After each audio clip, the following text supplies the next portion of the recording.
Hello everybody, welcome back for another video. Hope you're all doing well and having a great day as usual. To start things off, John McAfee, whether you love him or hate him, he is once again back in the news, and this time he normally only talks about specific coins or like one or two coins at a time, but he has made price predictions for not only Bitcoin but EOS, Bitcoin Private, and Golem.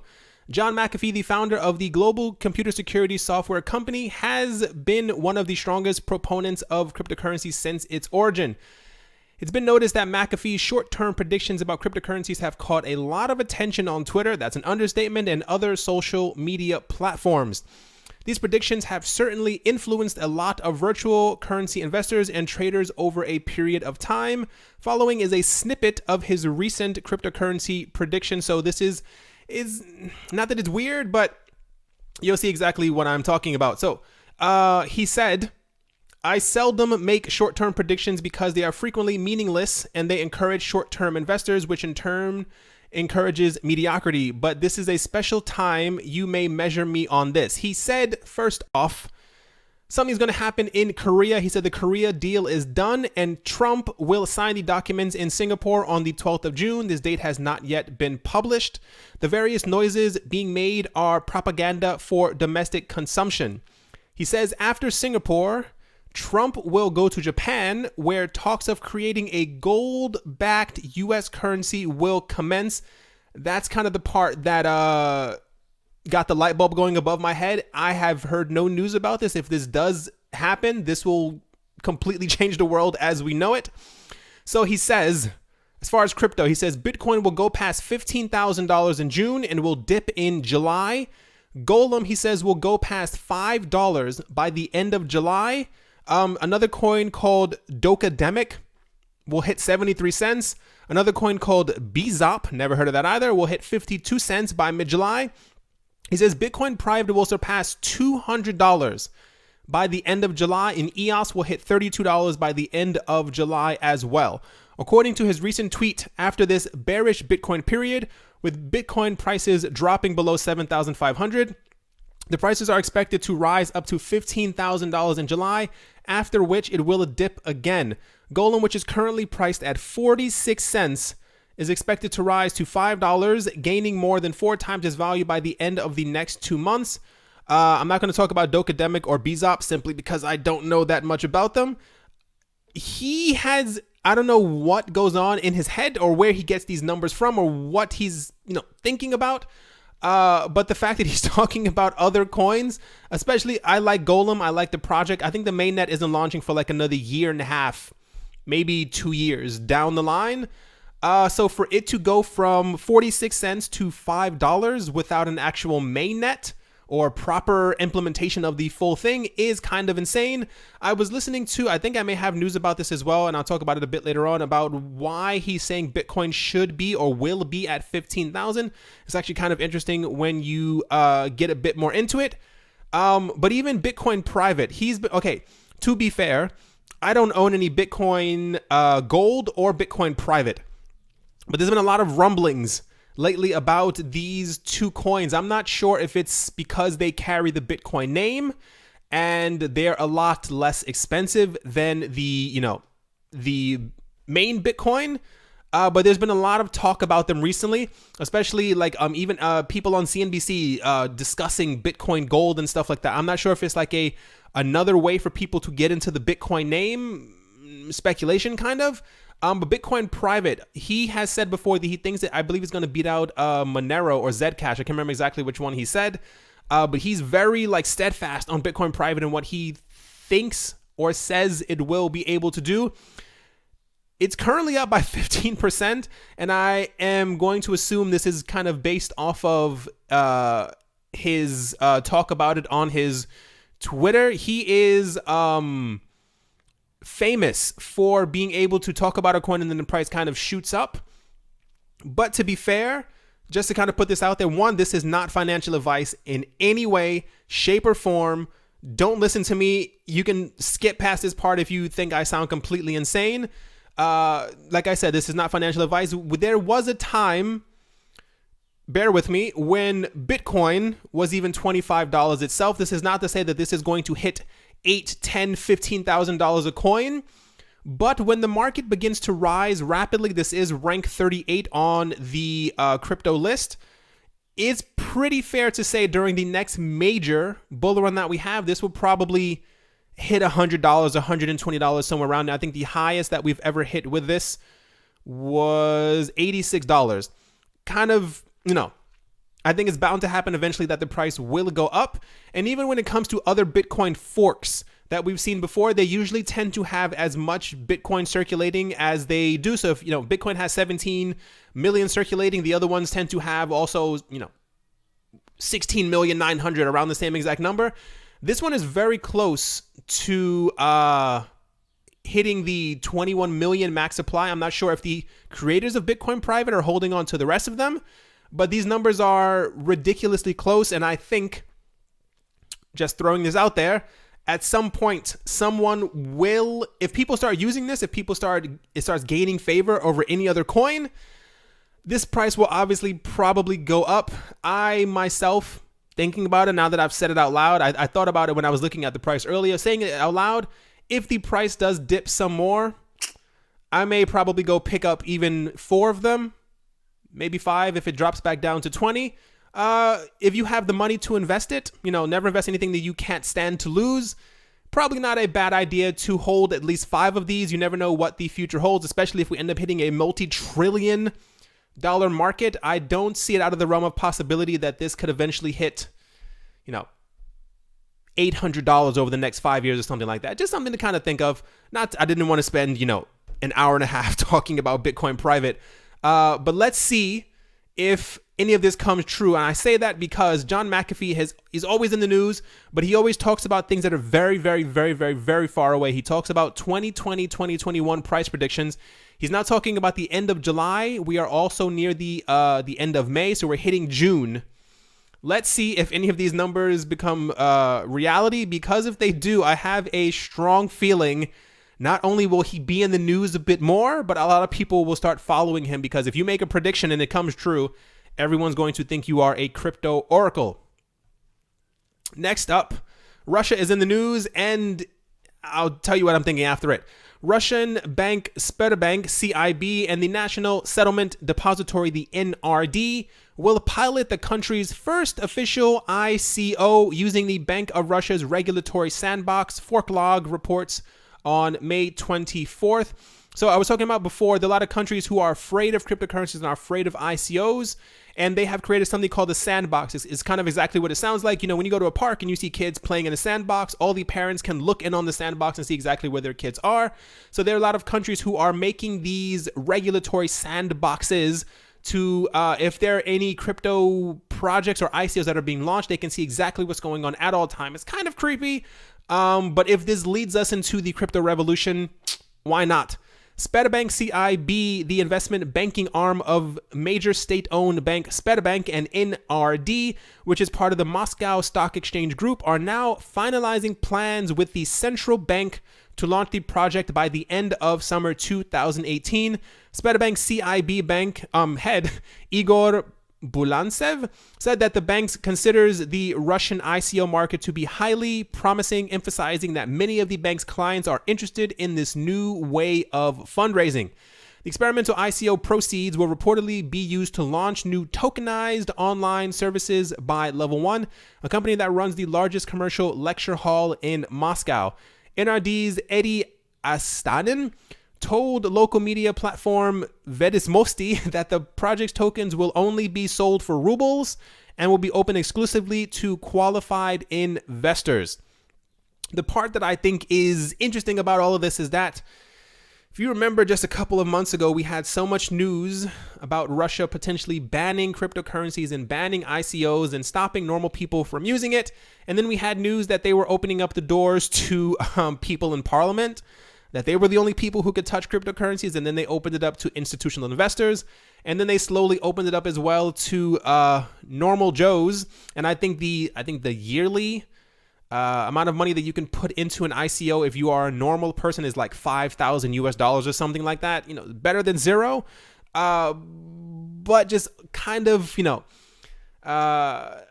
I think everything is happening for a reason. Everything has happened for a reason in that they knew they weren't going to ban it. They knew that no such ban was coming. And now we have news that the Russia's largest bank is creating their own ICO. I mean, all the information's kind of there, but good to hear at least that things are moving forward in Russia. Same with the speculation of what's potentially going to happen in China and in India. These are major markets, so let's see exactly where they go in the coming months. Next up, Spain is not a country that we typically hear about when it comes to cryptocurrencies, but they are in the news today. Barcelona Tech City will create a specialized space for blockchain technology development, another sandbox. Local news outlet La Vanguardia reports on, they said it on May 24th, the blockchain space will consist of a second building next to Pier 1, the headquarters of Barcelona Tech City that opened in the summer of 2016 and will most likely be occupied by Spanish blockchain network HashFlare, according to unnamed sources. All these sources are unnamed. It's kind of weird. Pier 1 currently houses 1,000 professionals from tech startups and innovation hubs as part of the city's digital ecosystem in the reconverted Paul de Mar. I've never been, I don't know. La Vanguardia writes that the different buildings of Barcelona Tech City will be connected by electric vehicles and also contain centers for health, gaming, and media. Last November, software firm SAP announced that it would join HashFlare's blockchain consortium, which contains more than 150 member organizations, including Spanish banks, telecommunication networks, and universities. Let's see exactly what they plan on doing. We hear no news from Spain about anything blockchain or cryptocurrency related. I assume they have a thriving community there, but we never hear anything about it. So let's see if their little blockchain city is actually able to produce something in the next couple of months. Okay, OmiseGo is in the news, and I'm shocked because they're constantly putting out news now when we didn't hear from them for quite some time. Mizuho, who is one of Japan's 3 so-called mega banks, will sponsor Neutrino, the country's first blockchain co-working space established by Ethereum-based startup Omise Japan. Named Neutrino, the country's first specialized blockchain co-working space was established by Omise in Tokyo in March this year. Omise, a Thai-based startup, sees Ethereum co-founder Vitalik Buterin amongst its advisors and closed a $25 million ICO in new financing last year to develop a decentralized platform called OmiseGo.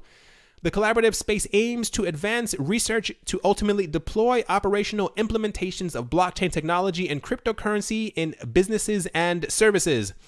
Started by OmiseGo, Neutrino is building a thriving community by connecting entrepreneurs, businesses, regulators, and cryptocurrency through leaders together through series of regulatory organized events, workshops, and meetups.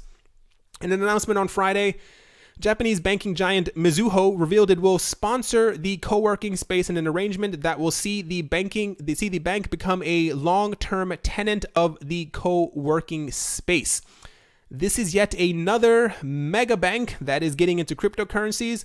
I'm not surprised that it's them, but it's really cool that it's happening still in this entire sector. A lot of people are not paying attention to OmiseGo and exactly what they're planning on doing.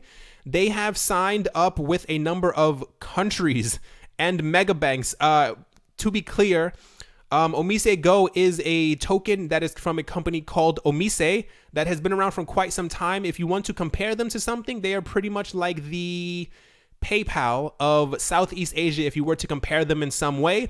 So the fact that they're making strides like this is not surprising to me at all. What's going to be surprising to a lot of people who are not paying attention to OmiseGo is just how fast that the coin explodes in price when they officially launch, because not only do they have all these partnerships, I am a huge proponent of proof of stake, in that when they launched and they have proof of stake mining, millions of their coins will be locked up in order to create not only security for the blockchain, but also to create more coins on the network.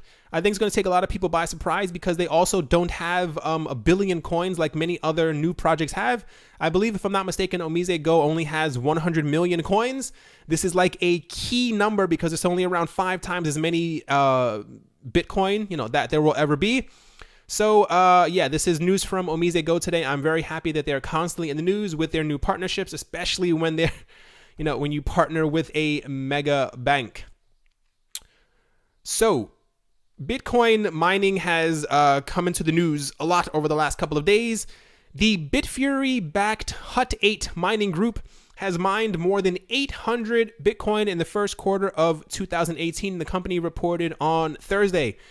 In a summary of its quarterly financial results, the company noted it raised $70 million Canadian to continue investing in mining hardware, generated nearly $11 million Canadian in revenue, and is one step closer to opening another facility in Canada.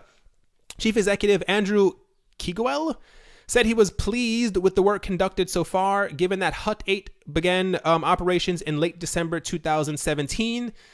The 828 Bitcoins mined in the first quarter of 2018 join another roughly 500 coins mined since December, meaning the company currently has a reserve of more than 1,300 Bitcoins, he said in a statement. However, Hut8 is not done developing its facilities. He noted that the company has begun construction on a new data center in the city of Medicine Hat, which will more than triple the company's mining capacity. If I'm not mistaken, I was listening to a podcast earlier as I went to the supermarket. You guys need to know that. And I'm pretty sure I heard from this guy who they're talking about. He was saying, it's very interesting because a couple of years ago, like I said, if I'm not mistaken, he was saying that he heard about Bitcoin about 5 years ago, got a computer, started mining it, got into it with a couple of other friends. They had about 10, 15 computers. They're on mining cryptocurrencies. The prices exploded. They sold a huge portion of it and started buying more computers. And now they've gotten to the point where they have partnered with Bitfury, who's one of the largest mining groups in the entire world. And he was saying, I think it has it somewhere around here as well, like the price of, he says, so they spend around $2,000 more or less to mine each Bitcoin. And he said with the price of each Bitcoin around 8,000, whatever the price of Bitcoin is, 7,400 right now. He was saying, profits are great. It's actually really good. And he said they literally are a company that buys shipping containers, like those gigantic shipping containers that you see on boats or in stockyards, wherever you may see them. For those who do not know, you can buy those for like $2,000. And a lot of people are starting their mining operations in these things because they're metal and they can be cooled. He said they're literally buying them up, dropping them in random places around Canada where it's really cold and they get cheap electricity. And he said they're just mining hundreds of Bitcoins like every single month. He said business is really good, but he said on the entire topic of price manipulation, he was saying that when you are a mining company, especially as big as this one, you do calculations. You make sure to see exactly how much you are paying to mine each Bitcoin, how much electricity. And when you mine that Bitcoin, how much it's worth, so that you make sure that you are making a profit. He said based on Bitcoin's current mining difficulty, he said, especially since they started last December and they, thought about getting into it last summer as well. He said based off of the calculations of the mining difficulty, he said there is no way on this earth that Bitcoin should be anything below $15,000 based on how much power it takes in order to mine one Bitcoin. This is kind of also where John McAfee gets his prices from. He says as the difficulty rises and it costs more to mine these things, he says by 2020, the end of 2020, Bitcoin should be worth $1 million per coin. And this is when I was saying there was another calculation. They said if this continues, which it's going to, people will not stop mining Bitcoin. They're only going to get into it more and more.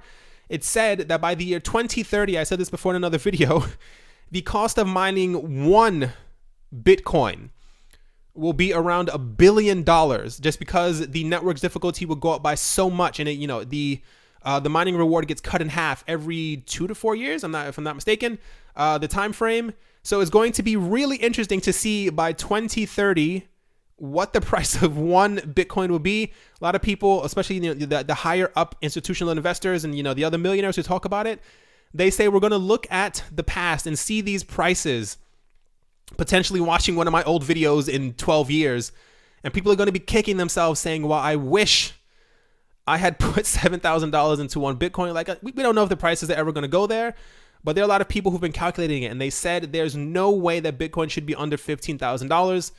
Continues to lead me to believe that the prices are just being pushed down so more people can accumulate. So it could be a good time to get in. Who knows? Prices may still fall. Last up, IOTA is in the news once again. According to recent news, the IOTA Foundation has launched a new testnet. They have officially renamed the current testing network to DevNet. An alternative to blockchain that is used for testnet is termed to be a testnet. Testnet is a mock version of mainnet, which is used for testing purposes. These testnets have separate and different coins and do not hold any significant value. DevNet will run the most stable and latest version of IOTA reference implementation, widely known as the IRI. DevNet is an experiment which will allow developers and coin testers to make changes without using or risking the main coin chain.